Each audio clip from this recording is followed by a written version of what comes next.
Yo, what's going on guys, it's Kryptic TMG and we are back again. This time we're back doing league racing at AOR GT3 Elite Championship Season 8. It's just a mini season, 6 races, but it's just a chance to get to grips with, you know, like league racing, getting back doing what we all love. So yeah, for this season I picked the Audi R8 Endurance, and yeah, going up against some of the quicker guys in the Ferrari is going to be a tough challenge this season, but I just want to see how far and how much I can push myself and how far off the car is, and if it is indeed every track that the Ferrari has an advantage. But yeah, it should be a good season. CJ, Carl, they've teamed up in the Ferrari. We've also got some other fast guys, so yeah, it should be a pretty good season, and hopefully I can bring you guys all the races. Pretty much probably going to upload on probably Saturdays. The races take place on Wednesdays, but I'll probably get the commentaries done and upload them by Saturday. So yeah, enjoy round 1. This is Imola, action packed race, and yeah, should make for a good watch, and hopefully you guys enjoy this race. I believe round 2 will be next Wednesday at Spa, so I'll be bringing that to you guys too. So yeah, check out this video. So going into quali, I was pretty confident on getting a sort of a low 43, what I'd been doing in practice, sort of like a 43.1, and yeah, that was pretty much what I thought the Audi was capable of. But you see there, I got a corner cutting penalty, even though I felt like I still had 2 wheels on the track, so I had to back off of that lap. And yeah, really on this game, you want to sort of, your best laps are going to be sort of lap 2 and 3, because you're on the hard tyres and it takes quite a while to warm up, instead of on the soft tyres, which your first lap will be the best. So as you can see again, on my second run I ended up spinning it, and yeah, I didn't have any confidence in the car the same way I had in practice. Not sure what that was down to, and yeah, I went for another lap. This was my banker lap, just to make sure I just did some sort of time that wasn't going to leave me at the back of the grid. And yeah, first part of the lap I was pretty okay with. I attacked the corners how I wanted to, and yeah, the only thing I could think of was the reason why I was lacking the speed was we put mechanical failures on, and I thought at the time that we, you know, on the website we agreed that mechanical failures would be off, so I pretty much just stuck my radiator up. I wasn't too sure what the best temperature to have the best place to have the radiator was, what temperature to run the engine was, because I hadn't actually practiced that. So yeah, that was in my mind a little bit, but still at this point on this lap I still thought I hit all the apexes pretty well, and yeah, it wasn't going too bad. This was a section where I cut before, so I wanted to make sure I wasn't too much over that curve. And yeah, this is quite a tricky section to Imola, and coming up to this chicane now, this is where you can gain loads of time if you nail it perfectly. And you'll see here I made quite a big error. I got in there okay, but on the exit the back end just comes around me a little bit, and I have to get out of the throttle, and it might not seem that bad, but that's probably going to cost you 3-4 tenths just on the run down to the last 2 corners. And this is the part of the lap where I thought I was pretty strong, where I'd gain sort of quite a lot of time, and in practice I was sort of up there with the Ferraris. But coming to this corner, I think I just turned in a little bit on the grass there, back end gets away from me, and yeah, really bad end to the lap. And as you'll see, we come across the line and it's nothing spectacular. At the moment CJ on a 43.0, and we're going to come across the line and only do a 44.8, and I mean, in practice our race pace was about 7 tenths quicker than that, so we definitely need to go for another lap, definitely to make sure we got another lap in. You can see we're on another lap here, come to the chicane, we messed it up again, and on the exit we actually go across the line, so we have to back off that lap, and we were 4 tenths up. Even as bad as that chicane was, we were 4 tenths up on our fastest lap. So yeah, it's gone from bad to worse, and we still had time to do one more flying lap, and you can see us about to start our last flying lap. Normally I don't really do this much laps on quali, but I had to.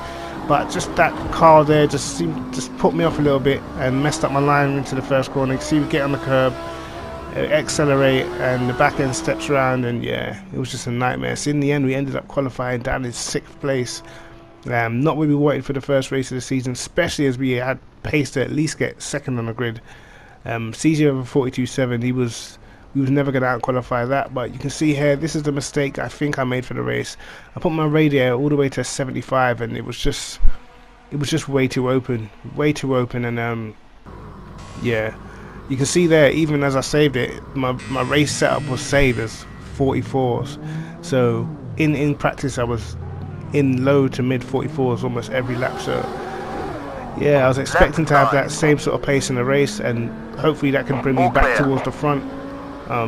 Carl qualified just in front of me, also had a pretty bad quali, so yeah, you can see on AOR we always do the manual rolling start. I put the engine to lean just to save the engine a bit, knowing that mechanical failures are on, and yeah, you can see here about to start the race now, and for some reason I didn't actually change my engine back, so I've left my engine in the lower settings, and we're just under attack straight away as we get off the line. And I didn't think I made a bad start, but we just didn't have the pace, and at this stage I completely forgot that I'd put my engine mapping down to lean or normal, whatever I put it on. And yeah, it was just a case of trying to keep consistent, trying to keep with the guys ahead.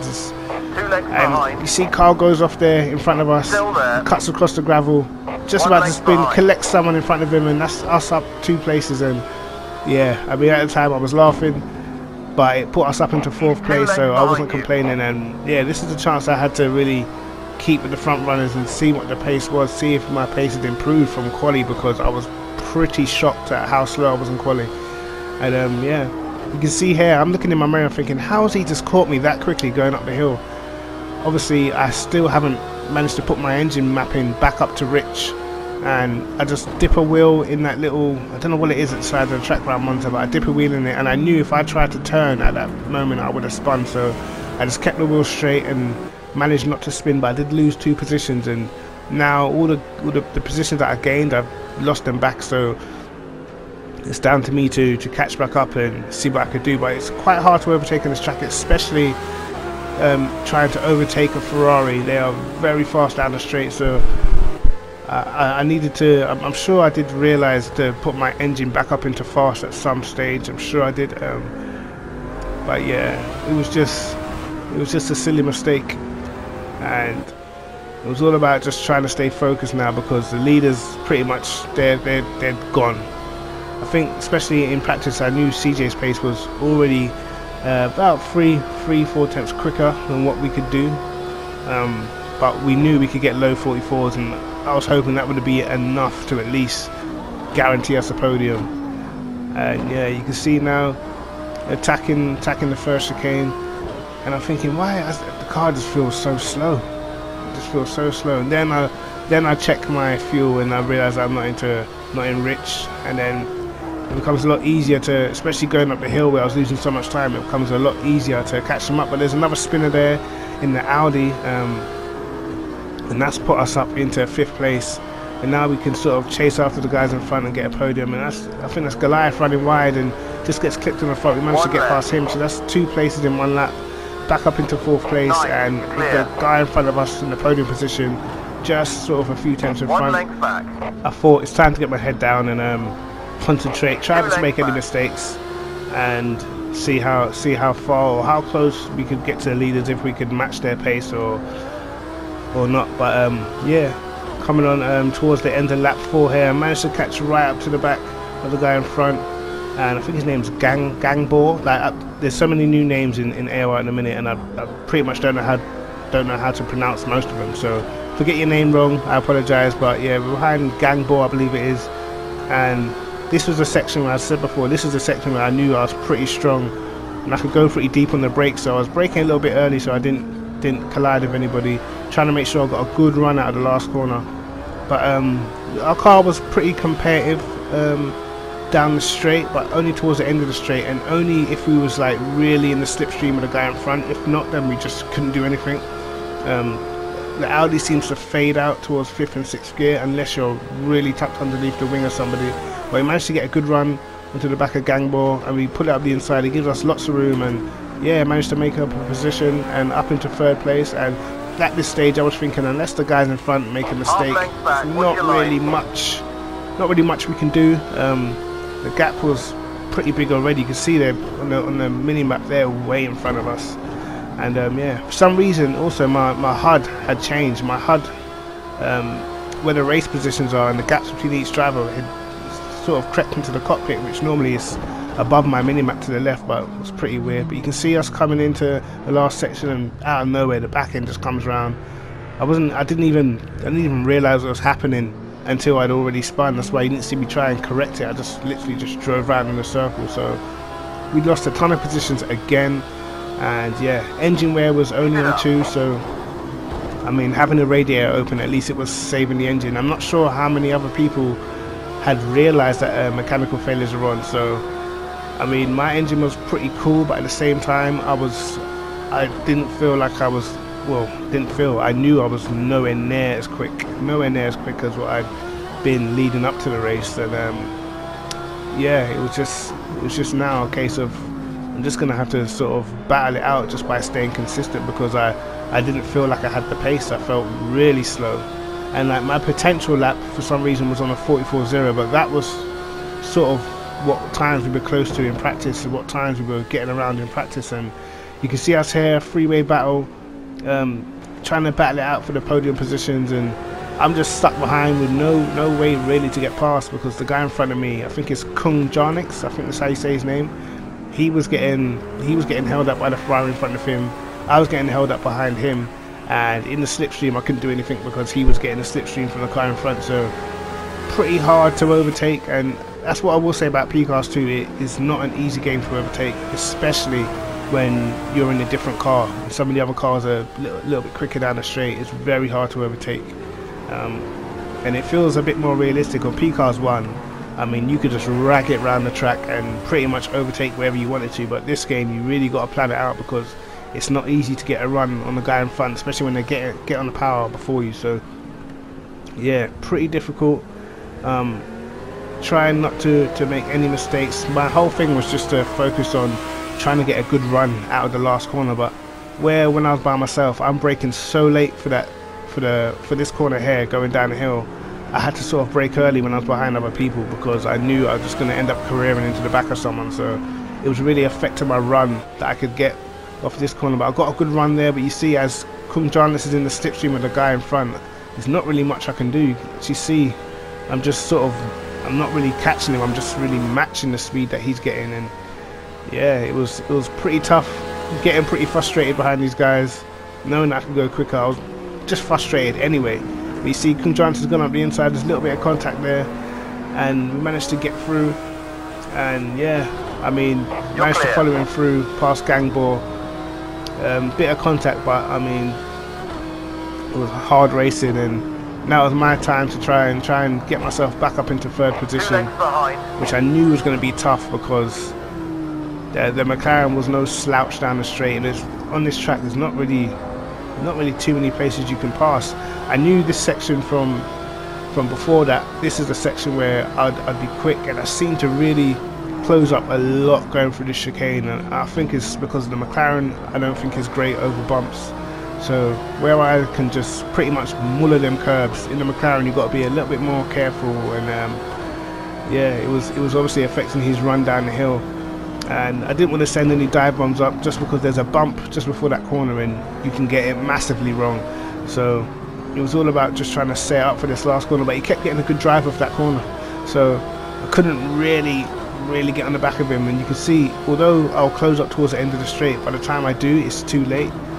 And this was going on for lap after lap after lap. I was just closing up in this section, and it was keeping Gangbor on the back of me. And I knew the Ferrari was quick, especially in slipstream. Towards the end of the straight, the Ferrari would just breeze past. But we get a better run this time, up behind Kung Jarnix, and you can see us closing. But it's because of the way how this straight is, and it kind of winds around a little bit. It's pretty narrow. It's quite hard to get a run of someone if they block the inside line. There's not a lot you can do. But you see Gangbor goes off behind us there, and yeah, I think he spins, and I'm sure he collects. I think he collects Carl. After all that, Carl was still down the order behind us, and I think he gets collected by that spin. And yeah, pretty much his race. That was his race run, and yeah, we trying to just stick to the back of Kung Jarnix in a minute, trying to find a way past, but he's making that McLaren very wide, very hard to get past. And yeah, it was just, at this point I knew this was pretty much just the battle for the podium. There was no way we were going to catch the guys in front. You can see after 14 laps we're almost half a minute behind already, so that shows you how bad the pace was. It was really bad, and I was just shocked. I didn't really know what to think of it, because I was so much quicker. I didn't have any damage, I couldn't explain it. So yeah, it was just is what it was. So it was just focus on what I was in control of, and that was trying to get third place. You can see we get another run again, closing down on him again, but we already know it's going to have to be some sort of dive bomb if we're going to make the move, but we're not going to risk that. And we actually break in a straight line, we get on the grass and we've dropped it again.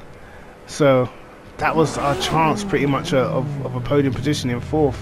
And as I come back on the track, I almost collect the Ferrari. I was so close, and yeah, end up losing another 2 positions. And yeah, at this stage we must be a good sort of 13 odd seconds behind Kung Janet. So the podium positions is not looking great at the moment. Maybe I can salvage a 4th position from this place.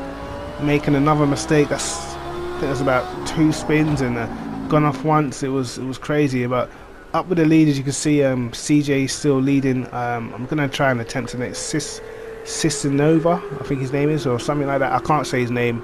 I apologize for not knowing your name, pal. But yeah, CJ actually, he had run his radiator pretty close, so his engine was getting damaged all the time because he didn't realize that mechanical failures had been put on as well. So CJ couldn't push as much as what he was doing. He was actually getting 43s on race pace, but he was only able to do mid 44s. And I think what ends up happening for CJ is CJ actually ended up having to retire because the engine would have blew up. So that was one more position that would have helped us get into the podium position. So I mean, it was back on. The podium positions were back on. All I had to do was sort of make my way past the next 2 cars and I'd be back into 3rd place again. So that was sort of my focus after I saw CJ had sort of retired to the pits. And Goliath spins in front of us, so that's a 3 position. So we're up into, I believe it was 4th position now. I think I'm in 4th, and actually I might be in 3rd position. I'm sure the Ferrari actually spun in front of me as well. So yeah, we're actually up into 3rd position, and this is me just trying to keep the laps together. And even in clear air I was just way off, but you can see after about 6 laps I just keep pushing. I end up catching back up to Kung Janet, so I think he's another driver who didn't realise the mechanical failures were running. His engine power had just suffered, and that's probably why I caught him so quick. Yeah, I mean, I wasn't lapping particularly quickly. I was only doing 45.4, which, I mean, I went faster than that with the engine just on normal in practice. So yeah, definitely I think the guy in front of me was suffering from some sort of engine damage. Obviously our engine's only about 13% damage, but we ran our radiator at 75, which, I mean, for the fact that it kept our engine running pretty well was good, but at the same time I think it was definitely affecting our times a bit.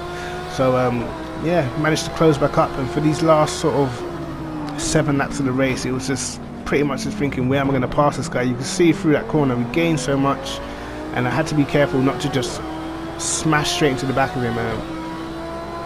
Yeah, it pretty much was just trying to keep focused and trying to make sure that we realise where we're quicker, and we try and get the best run we can out of the last corner. But we'd noticed before, when we was behind him before, he does get a good run out of that last corner, and it is hard to get alongside him by the time you get to turn 1. But I didn't think that run was too bad.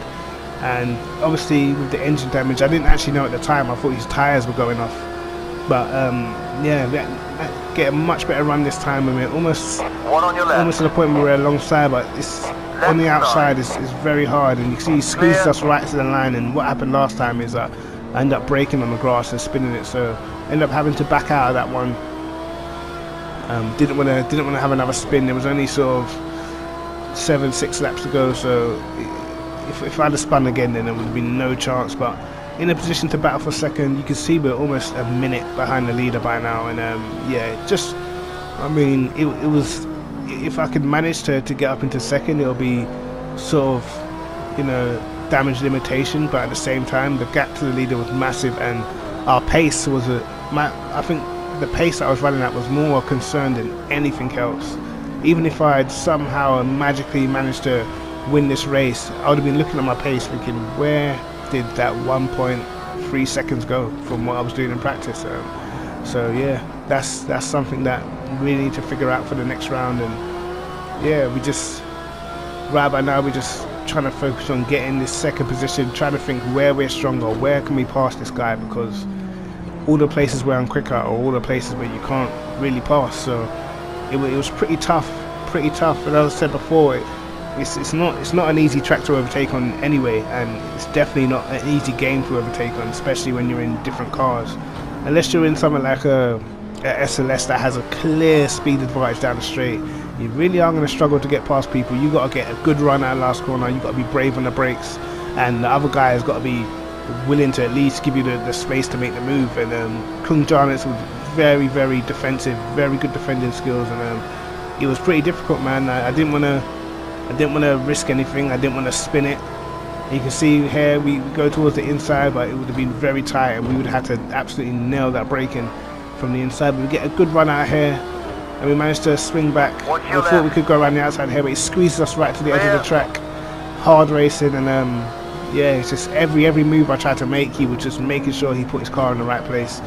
And yeah, I really was just thinking, I thought I'll need to fall back for a couple of laps, maybe see where if I really attack him and catch him by surprise, where he might not be able to put his car in a defensive position quick enough. And that little section before where I almost got round the outside, that was the section that I sort of started to target, thinking I know I'll get out of that sort of chicane on turn 1 pretty quick, so I'm going to start attacking there, attack for the last corner, and that's where it'll be. But again, he ended up running wide there and not carrying much speed for the corner, but I couldn't really do anything because I was pinned towards the outside of the track sort of thing. And obviously this section as well, this is where I knew I would always close up here for these corners. I sort of had to back off mid-corner because I would catch him so quick.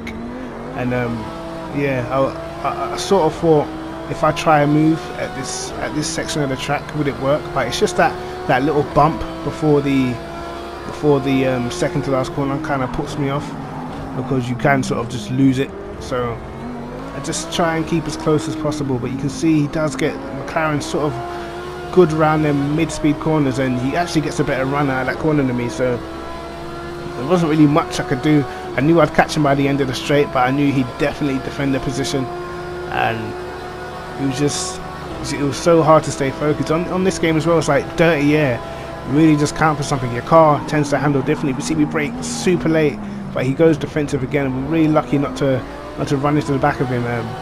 I'm so surprised that we didn't get any by this time. We hadn't at least nudged the back of his car, because we were both braking pretty late for turn 1.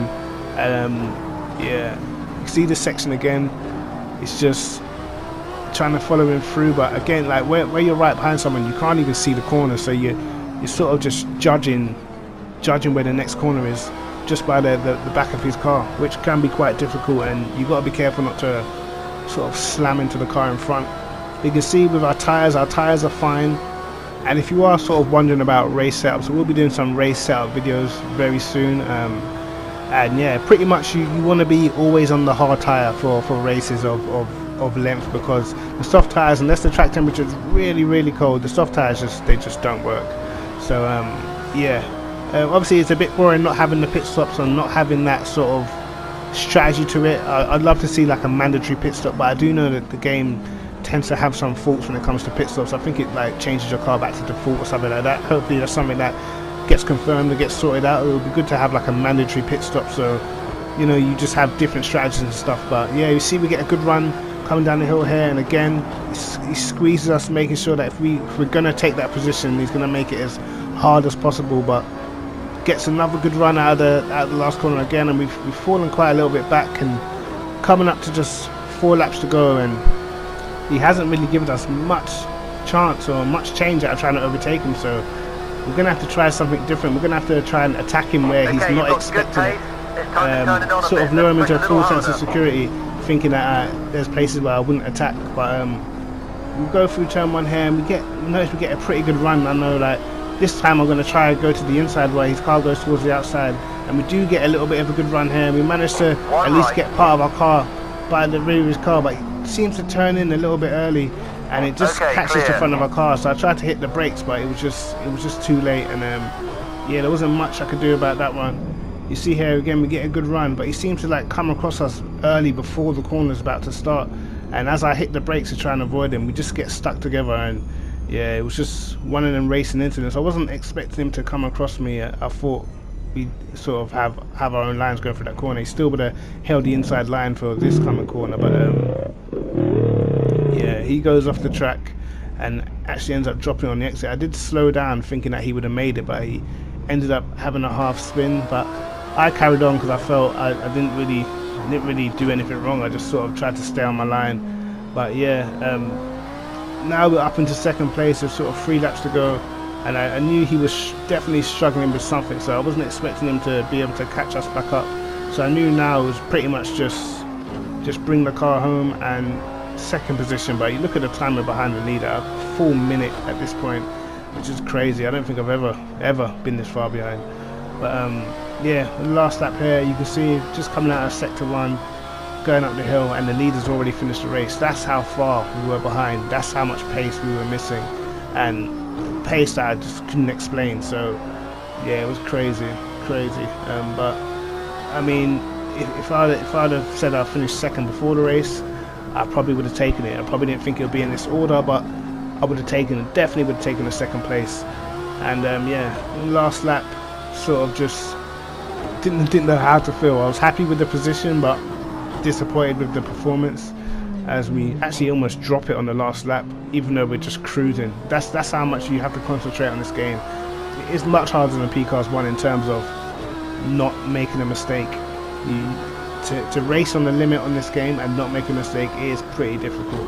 So yeah, that's something we'll be trying to do for the next round at Spa as we come into the last corner.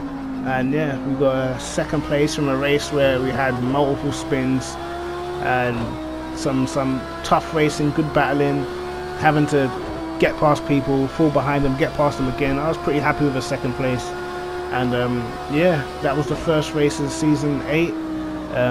Obviously, what I said before, it's only a 6-race season, only more of a tester season, which is why I picked the Audi. I didn't want to go in a Ferrari because pretty much all the fast guys would have been in the same car, and you wouldn't really have got the difference between the Ferrari and other cars. So I wanted to try something else.